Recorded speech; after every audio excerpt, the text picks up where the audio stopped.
샬롬, 샬롬, 샬롬, 샬롬. 하나님 사랑합니다, 여러분. 주 안에서 사랑합니다. 성매라고도 이 말을 자꾸 있지, 뭐, 거기 혹이나 이 말을 들어. 자, 이사야 55장 3절에서 8절 내용이죠. 너희는 귀를 기울이고 내게로 나와 들으라고 하시는데요. 예, 들어라. 그리하면 너희의 영혼이 살리라. 아주 귀한 말씀이에요. 내가 너희를 위하여 영원한 언약을 맺으리니 다윗에게 허락한 확신한 은혜이니라. 보라, 내가 그를 만민에게 증인으로 세웠고 만민의 인도자와 명령자로 삼았나니 보라, 내가 알지 못하는 나라를 네가 부를 것이며 너를 알지 못하는 나라가 내게로 달려올 것은 야훼 내 하나님 곧 이스라엘의 거룩하신 이로 말미암음이니라. 이는 그가 너를 영화롭게 하였느니라. 너희는 야훼를 만날 만할 때 찾으라. 가까이 계실 때 그를 부르라. 어디에 계세요? 우리 안에 항상 저희와 동행하시죠. 악인은 그의 길을, 불의한 자는 그의 생각을 버리고 야훼께로 돌아오라. 그리하면 그가 긍휼히 여기시리라.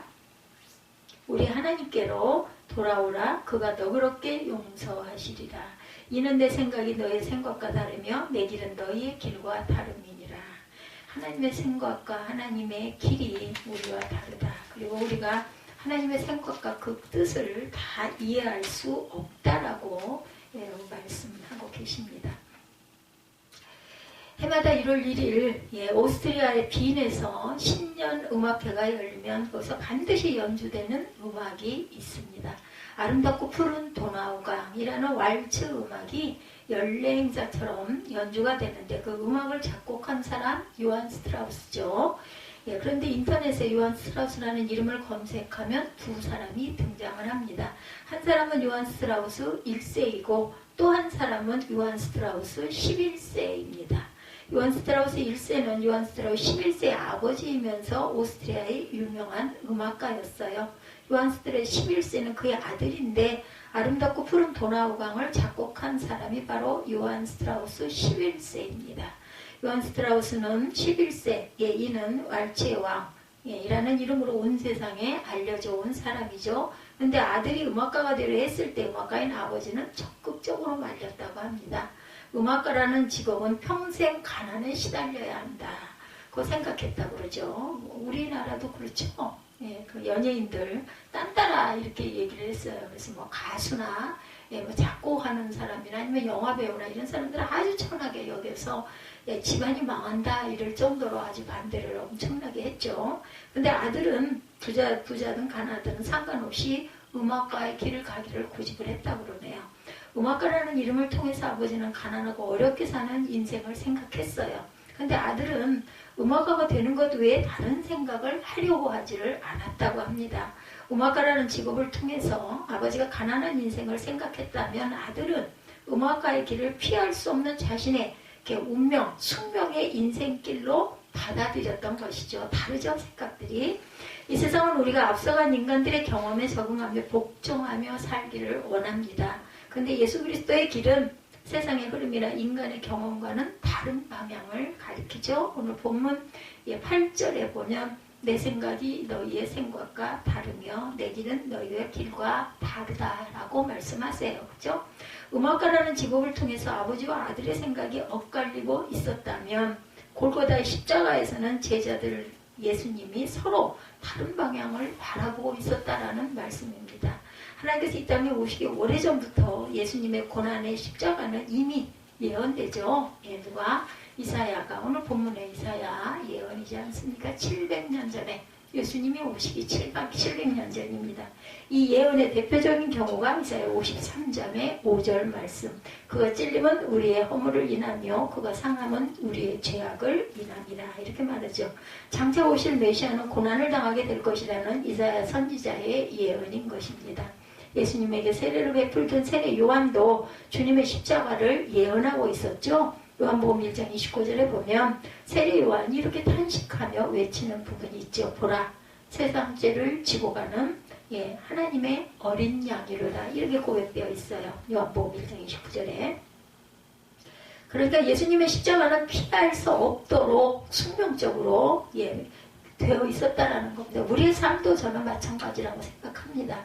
제가 이 나이에 이렇게 이 교회에서 이렇게 기도하고 이렇게 예배드리는 삶을 사는 거, 저는 젊은 시절에 정말로 이만큼도 상상도 해보지 못한 이 생각인데, 하나님께서는 이미 알고 계셨던 거예요. 제가 이 나이에 이렇게 하나님의 길을 이런 식으로 이렇게 가고 있으리라는 거. 그래서 어쩌면 젊은 시절에 하고 싶은 것, 보고 싶은 것, 가고 싶은 것, 그런 것들을 마음껏 누리도록 환경을 열어놓으시지 않았을까. 그때 좀 알았더라면 얼마나 좋았을까. 그렇죠? 후회가 상당히 많이 됩니다. 근데 뭐 이미 제가 눈이 그만큼 영적인 눈이 어두워서 였던 것이고, 그래도 지금이라도 지금까지 지낸 것 주의 크신 은혜였구나 라고 고백할 수 있게 된 은혜가 얼마나 또한 감사한지 모릅니다. 하루하루가 내가 오늘 눈을 떴는데 하나님 감사합니다. 내가 오늘을 잘 살아낼 수 있을까요? 눈을 감으면서 잘 단잠을 자고 내일 아침에 또 또랑하게 일어나서 주님 전에 예배드릴 수 있을까요? 항상 이렇게 저는 기도하고 깨고 자고 합니다. 예수께서는 십자가를 지러 이 땅을 찾아오셨다 해도 정말 지나친 말이 아니죠. 예수님의 제자들이 보기에 골고다의 십자가는 저주와 형벌일 뿐이었어요. 우리가 성탄절이 일주일 전에 지나갔죠. 성탄절에 온 것이 그때 알았을까요? 동방박사 세 사람이 양치는 목동들이 예수님이 돌아가시려고 오셨다라고 알았겠는가 이 말이죠. 하나님께서는 그것을 위해서 준비하시고 예비하시고 예수님을 땅에 친히 당신의 독생자 아들을 우리의 죄악을 사해 주시려고 보내셨는데, 우리 모든 사람들은 예수님이 탄생하심을 막 기뻐하기만 했죠. 그런데 이사야는 이렇게 알고 있었다라는 거죠. 그가 찔림은 우리의 허물을 인하며 그가 상함은 우리의 죄악을 인함이라. 언제? 700여 년 전에, 예수님 오시기 700여 년 전에. 유대의 율법도 나무에 달린 자는 하나님의 저주를 받은 것이다 라고 신명기 말씀에 근거해서 십자가에 못 박혀 죽는 것은 최악의 형벌이고 저주라고 가르치고 있습니다. 이 정치범들, 아주 그 나라를 반역한 사람들만 십자가 처형을 했었다고 그래요. 그 시대에는. 그런데 중요한 시간이 다가오면서 예수께서는 십자가의 말씀을 자꾸 하시죠. 제자들에게 여러 번, 그죠?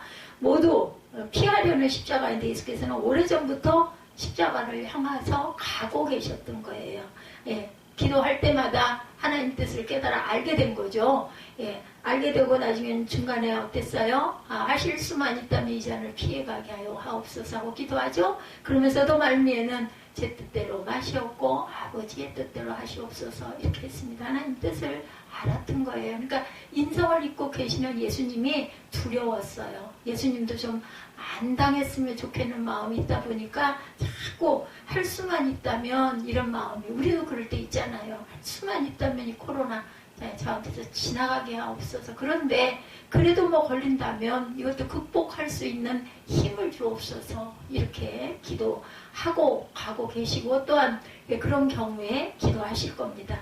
중요한 시간이 다가오면서 예수께서는 십자가의 말씀을 계속하셨어요. 모두가 피하려는 십자가인데 오래전부터 십자가를 나는 향해 가고 있구나 기도하실 때마다 깨달아 하셨던 거죠. 제자들은 주님께서 그 지신 십자가 죽음을 말씀하신 것이라고는 생각하지 못했습니다.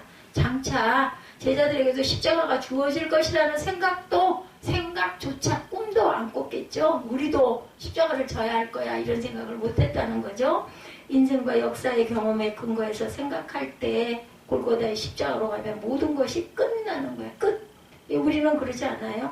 죽으면 끝이지. 믿지 않는 사람들 다 그렇게 얘기합니다. 무슨 뭐가 있어. 무슨 뭐 내세가 있고 무슨 영생이 있고 무슨 생명이 있고 무슨 영이 있어. 이렇게 생각하시는 분들도 많죠. 믿지 않는 분들. 그것이 모든 인간들이 잘 알고 있는 인생과 역사의 경험이고 가르침이에요. 공통적으로 알고 있는. 근데 예수 그리스도께서는 인간의 모든 게 끝나는 거기서부터 하나님께서 새롭게 시작할 것이라는 것을 믿으셨다라는 거죠. 예수님의 생각과 제자들의 생각이 결정적으로 엇갈리는 장소가 바로 십자가, 죽음과 그리고 부활이죠. 알 수가 없는 거 어떻게 알았겠습니까? 제자들이 말은 내가 사흘 만에 살아나리라, 내가 성전을 사흘 만에 지으리라, 이렇게 얘기를 해도 말도 안 돼. 저게 수십 년 동안 지어진 성전인데 어떻게 사흘 만에 성전을 세운다고 그래. 바리새인들이 그래가지고 성령 모독죄다. 저건 신성 모독죄다. 그래서 처형을 해야 되겠다 생각을 하게 된 거죠. 무슨 지가 하나님의 아들이고 무슨 사흘 만에 지어. 근데 그 사흘 만에 짓는다라는 이야기는 성전, 눈으로 보이는 땅에 있는 교회를 짓는다는 이야기가 아니라 예수님이 돌아가셨다가 다시 부활하신다라는 뜻을 말씀을 하신 거예요. 우리는 모두가 성전이잖아요. 그죠? 근데 그걸 어떻게 알았겠어요? 몰랐다라는 거죠. 꿈의 사람 요셉이 형들의 미움을 받고 죽을 뻔하다가 어디론가 멀리 팔려가고 나면 그 인생은 더 이상 희망이 없어요. 끝장이다. 끝장났다. 죽었다. 이렇게 생각을 해서 형들도 또한 야곱도 그렇죠? 야곱의 왕자, 애굽의 왕자 모세가 어느 날 갑자기 살인자가 되어서 광야 깊은 곳으로 도피했다면 그 인생은 더 이상 희망이 없는 것이고 끝난 인생이에요. 그런데 장차 애굽의 총리가 되려면 요셉은 어떻게든지 애굽으로 가야만 했던 거죠. 그거를 누가 알았겠냐는 거죠. 신비예요, 신비. 근데 하나님은 이미 계획하고 계시고 계획 속에 팔려가는 부분이 있었던 거죠. 그러니까 애굽의 총리로서의 요셉의 인생은 갑자기 멀리 팔려가면서부터 구체적으로 길이 열렸다라는 것입니다. 출애굽의 종으로 모세의 인생은 애굽의 왕국을 빠져나와 광야로 도피하면서부터 본격적으로 시작이 된 거예요. 어디론가 멀리 팔려가던 요셉의 절망적인 길과 모세의 그 광야는 인간의 경험 판단으로는 모든 게 끝나는 절망의 길이고 버려진 그런 광야였어요. 근데 요셉이 그렇게 팔려가야만 모세가 그렇게 버려져야만 하나님과 동행하는 그들의 새로운 인생이 구체적으로 시작된다는 것입니다. 요셉이 팔려가던 그 길과 모세의 버려진 그 광야에서 인간들은 모든 게 다 끝나는 절망과 죽음을 생각했던 것인데 하나님께서는 거기서부터 하나님의 일을 시작하셨다는 겁니다. 여러분들 고난과 역경이 있다 해서 결코 절망하거나 나는 끝났어. 나는 이제 죽었다. 이런 생각 절대로 하지 마시기 바랍니다. 모든 인생에게 언제든지 다가올 수 있는 절망과 죽음은 인간들의 경험 판단으로는 말 그대로 절망과 죽음뿐입니다. 그런데 우리를 구원하시려는 사랑의 하나님께서는 우리가 절망과 죽음 근처를 서성거릴 때 우리에게 가장 가까이 다가와 계시다라는 것. 우리가 절망과 죽음 근처에서 서성거릴 때 인간의 경험과 하나님의 사랑은 전혀 다른 판단을 내리게 된다라는 것. 거기서 사람들은 이제는 너의 모든 것이 다 끝났다고 생각할 것인데 그런데 하나님께서는 너는 이제부터 새롭게 시작할 것이다 라고 말씀하고 계십니다. 그러니까 기독교인들은 십자가 동산 근처에서 헤매는 사람들이에요. 골고다 십자가 동산에서 나의 인생은 다 끝난 것이라고 말해야 하는 것인가? 아니면 여기서부터 나의 인생은 이 나라와 교회의 미래는 새롭게 시작될 것이라고 믿어야 할 것인가? 지금도 이 나라는 심각한 위기 근처를 헤매고 있을 거라고 생각합니다. 성경적인 기독교 신앙은 때로는 우리를 혼란스럽게 만드는 신앙이기도 해요. 그렇죠? 내 눈으로, 내 육안으로 보기에는 거대한 홍해바다 앞에 나는 더 이상 앞으로 나아갈 수 없어. 표류하는 인생이야. 나는 낙엽 같아. 나는 그냥 잘못하면 빠져 죽게 생겨 있어. 기력 빠지면은 물에 가라앉을 수밖에 없잖아요. 근데 출애굽의 하나님께서는 우리를 바로 여기로 이끌어 오셨어요. 거기까지 가게 하신 거죠. 뭐 해야 될까요? 여러분들 순종하셔야 돼요. 그러면서도 소망을 버리지 마시고 하나님께서 나를 살리시는데 하나님께서 보고 계신데 이런 믿음, 이런 배짱, 이런 마음을 가지시기 바랍니다. 여기까지 인도하셨는데 또 내일도 23년도 하나님께서는 더 좋은 곳으로 예비하고 계실 것이고 내가 어떻게 될 것인가에 대해서는 알고 계실 거니까 내 아버지시니까 이런 믿음 가지시기 바랍니다. 그렇게 오랜 세월 동안 선지자들이 예언하며 기다려온 그리스도 주님이셨습니다. 3년 동안 말씀으로 기적으로 우리를 가르치신 주님이시죠.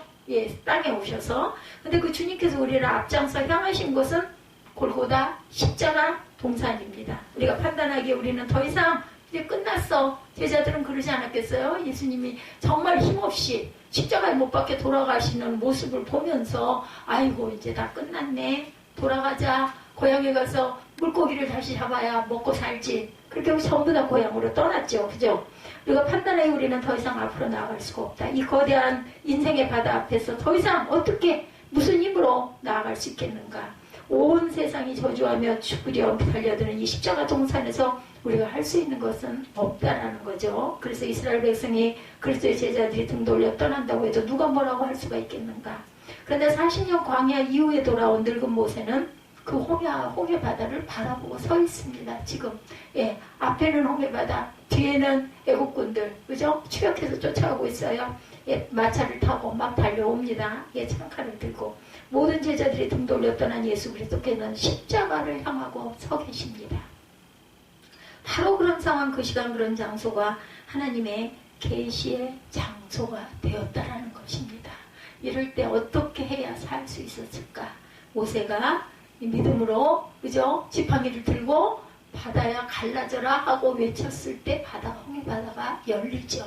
그런 믿음 가지셔야 한다는 겁니다. 하나님의 계시는, 하나님의 구원의 능력은 어둠 속에 방황하며 흔들리는 우리 영혼을 향하고 계신다라는 것 잊지 마시기 바랍니다. 그런 상황, 그 시간, 그런 장소가 하나님의 계시의 장소라는 거. 아주 이제 막다른 골목이야. 나는 끝났어. 이 시간이 하나님께서 일하실 수 있는 시간이라는 거. 내가 뭔가 하려고 하면 그래, 그럼 네가 좀 해봐. 맡겨놓는 거죠. 근데 이제 나 이제 더 이상 끝났어. 이제 끝장이야. 그 순간부터 하나님께서는 시작하신다라는 거. 수없이 많은 인간들이 어떻게든 피하려고 했던 고통과 죽음의 장소에서 하나님께서는 선명하게 자신을 나타내 오셨다라는 것. 하나님께서 자신을 가장 선명하게 알리신 계시의 장소는 베들레헴의 마구간이었고 십자가의 동산이었다라는 겁니다. 근데 인간의 종교적인 마음은 인간 나름의 종교적인 장소를 찾으려고 자꾸 합니다. 거룩하고 찬란한 종교적인 상황과 관계와 장소를 꿈꾸죠. 그렇죠? 누구든지 교회를 개척할 때는 막 이렇게 해서 불릴 듯 일어나서, 그죠? 영적인 부흥도 부흥이지만 사람들이 많이 차고 넘치는 그걸 상상을 하고 교회를 짓기도 하고 이 교회를 창립하기도 합니다. 하나님께서는 그런 종교신과는 어울리지 않은 마구간으로 찾아오셨어요. 인간의 종교적인 마음은 인간 나름의 종교적인 장소를 찾지만, 거룩하고 찬란한 종교적인 상황과 관계와 장소를 꿈꾸지만, 하나님께서는 그런 종교신과는 정말로 다른 말도 안 되는 마구간을 찾아오십니다. 모두가 등 돌려 떠난 십자가 동산에서 하나님께서는 구원의 사랑을 가장 선명하게 나타내셨다라는 것. 지금 우리가 송구 영신 예배를 드리는 이 시간, 이 나라와 교회의 상황은 마구간이나 십자가 동산 근처가 아닐까 판단해 봅니다. 그렇지 않겠습니까? 그러니까 우리는 절망하거나 혼란스러워할 가능성이 많다고 판단이 됩니다. 그런데 그때부터 지금까지 하나님께서는 바로 그런 상황에서 늘 말씀하셨다라는 것. 그리고 하나님께서는 우리의 생각을 멈추고 하나님의 말씀을 듣기를 원하십니다. 그때마다 하나님께서는 이렇게 말씀하시죠. 이사야 55장 8절을 통해서 하나님께서 말씀합니다. 내 생각은 너희의 생각과 다르니라. 아멘. 네. 그리고 3절을 통해서 너희는 귀를 기울이고 내게로 나와 들으라. 그리하면 너희의 영혼이 살리라. 아멘. 그래서 들으시지 않습니까? 지금 들으시죠? 하나님의 말씀을 들으면 너희가 살아날 것이다. 이렇게 말씀합니다. 베들레헴의 마구간이나 십자가 동산에서 인간의 경험 판단을 내세우려는 사람은 거기에 남아있을 수가 없어요. 어딘가 내가 살 길을 찾아가야 돼. 이젠 끝나서 얼른 가야지. 빨리 가야지. 내가 뭐를 어떻게 할 수 있을까? 다른 사람보다 내가 한 발이라도 앞서가야지. 그래서 살아야지. 여기는 이젠 더 이상 소망이 없어. 그런데 내 말을 들으라. 그래야 너희가 살리라. 라고 말씀을 하죠. 너희는 귀를 기울이고 내게로 나와서 들어야 된다. 내 생각은 너희의 생각과 다르니라. 너희는 내 생각을 알 수가 없단다. 요한복음 5장 25절을 통해서도 듣는 자는 살아나리라 이렇게 말씀합니다. 요한복음 5장 25절입니다. 꼭 읽어보시기 바랍니다. 듣는 자는 살아나리라. 말씀을 듣고 믿는 사람들만이 거기에 남아서 우리 주 예수 그리스도를 아주 가까이서 만날 수 있었어요. 마음을 열어 말씀을 듣는 영혼에게만 그런 일이 허락되죠. 어떻게 했어요? 예수님께서 가시면서 예루살렘을 떠나지 말고 거기서 기도하라. 내가 너에게 성령을 보내리라. 그리고 성령이 임했을 때 120문도에게 불같은 성령이 임하죠. 기다리고 기도했던 영혼들에게만. 예, 듣는 자는 살아나리라. 언제 어떤 상황에서도 하나님 말씀을 듣는 자는 살아나게 된다라는 것입니다. 민족적 국가적 위기 상황에서 자기 생각에만 충실한 사람에 대하여 하나님께서는 패역한 백성이라고 말씀합니다. 그런 백성에 대하여 이사야 65장 2절은 자기 생각을 따라 옳지 않은 길을 걸어가는 패역한 백성이다 이렇게 말씀하세요. 그 홍해 앞에서 자기 생각을 따라 생각하고 판단하던 사람들은 원망하며 불평하며 분노하고 있었죠. 우리를 이제 바다에 빠뜨려 죽이려고 나를 여기까지 우리를 여기까지 끌어왔어. 거기다 나를 놔뒀더라면 배부르게 먹고 아무리 노역을 하든 종살이를 하든 배부르게 먹고 따뜻하게 잘 텐데 이 광야를 어쩌려고 오더니 이제는 앞에는 바다네 뒤에서는 군사가 쫓아오네 우리 죽었다. 이렇게 생각을 했죠. 원망했겠죠. 하나님의 말씀을 듣는 모세는 불가능한 바다를 그대로 바라보고 있었던 거죠. 네. 베들레헴 마곡간과 십자가 동산에서 그리고 이 시대의 위기에서 자기 생각을 따라 판단하는 자가 아니라 말씀을 듣는 자가 살아난다는 거예요. 발빠르게 살 길을 찾아 뛰는 자가 아니라 하나님의 말씀을 더 깊이 묵상하고자 하는 자가 살리라 라고 말씀합니다. 어려운 세상 흐름 따라 염려 근심할 시간에 말씀을 듣고 말씀을 읽고 믿음으로 새로운 해를 열어가시기 바랍니다. 1992년 12월 24일 성탄 전야에 미국의 LA에 자살 소동이 벌어졌어요. 무슨 사연이 있었는지 젊은 여성이 철 위에 높은 교각 위에 올라가서 나는 이제 곧 떨어져 죽을 것이다. 네, 누군가 나를 말리려고 올라오려고 하면 나는 곧바로 떨어지고 말 것이다. 이렇게 외칩니다.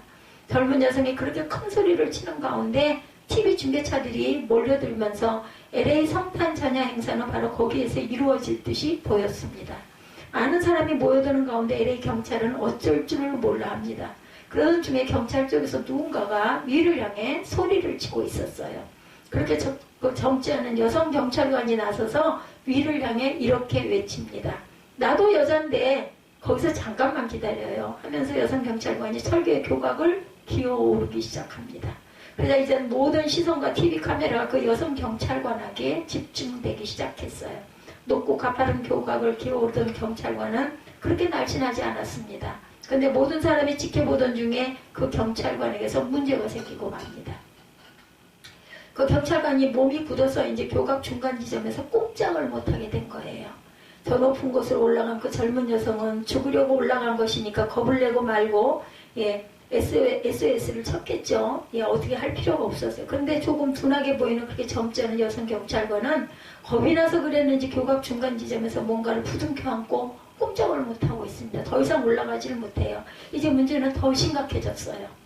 구경하던 사람들과 TV 카메라도 모두 그 여성 경찰관을 염려할 수밖에 없었던 거죠. 누군가가 아래로부터 기어 올라가서 그녀를 구하기는 어렵게 되어 있었다고 합니다. 잠시 모두가 어쩔 줄 몰라 하던 중에 위에 있던 자살 희망자가 소리를 칩니다. 거기들은 잠깐만 있어요. 내가 내려갈 테니까. 자살은 조금 있다 해도 되니까. 내가 자살은.